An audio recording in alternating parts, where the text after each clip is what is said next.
Alright guys, thanks for clicking on part 2. This video starts with the two NYPD cops converging on yet another vehicle, and this time the motorist is a female.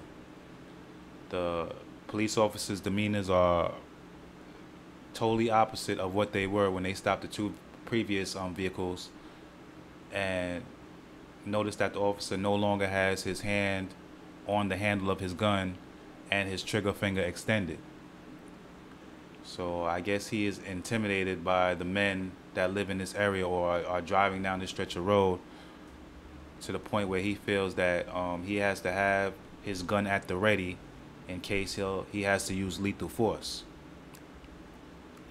This sets an environment at which anyone can be shot for any type of fertile movement, like an incident that recently happened in Long Island where someone was in the back seat and the officer thought he saw a gun and fired into the car, killing someone who was unarmed. And this has really caught my attention because I was in a situation on this very same corner with the NYPD where I was asked to step outside my vehicle, and I almost got killed. I almost got shot because NYPD cop wanted me to turn my camera off and put it in my vehicle, and I wanted to record the incident because my Fourth Amendment right was being violated, and I wanted a video record of it. But yeah, this is what passes as freedom, and you really have no say against, these tattoo-clad, men in black that, when they say to jump, you gotta ask them how high, or it's considered disorderly conduct.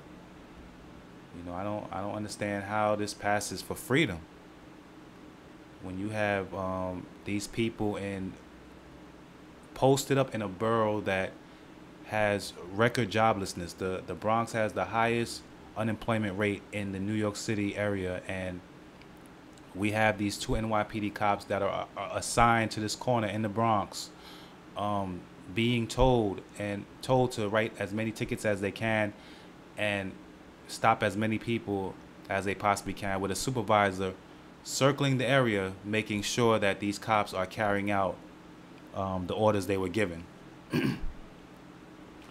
This is for no other reason but to meet their quota and their so-called productivity goals. I mean, it's all about generating money and herding people into the criminal justice system. This is not about safety or protection, because as you can see, stopping vehicles is not keeping anybody safe. They should be patrolling the area, making sure there's no real crime. And as long as they can continue to convince us that our Second Amendment right is a joke, that it's a bad thing to have a legal gun in your house to protect your family and yourself, then they're going to keep on doing this to us. Now here's their supervisor / pimp, the one that keeps on coming by to make sure that they're ticketing the people. You see the license plate 2060 is the same car all throughout the video. Keeps coming back to make sure that they're harassing the citizens. And now you see the cop just gave him a thumbs up, says everything's all right, you can turn your lights off, we got it under control, because they know they have no intention of giving this motorist a ticket.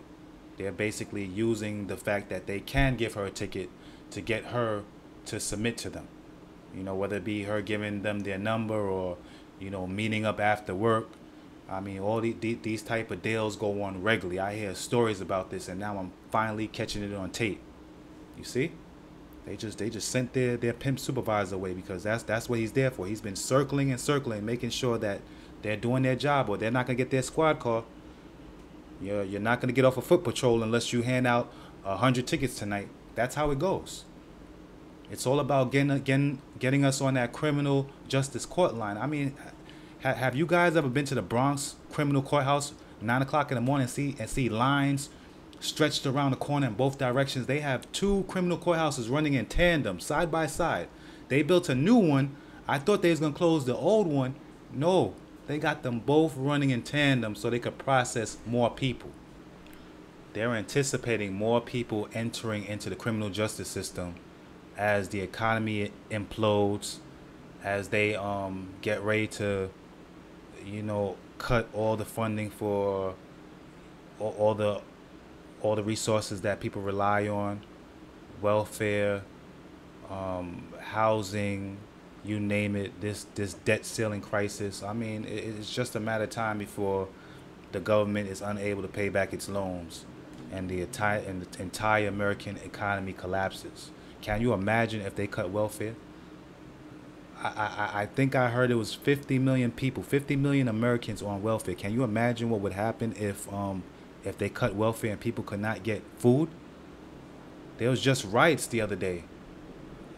A few thousand people rioting over Section 8, and that's just a roof over your head.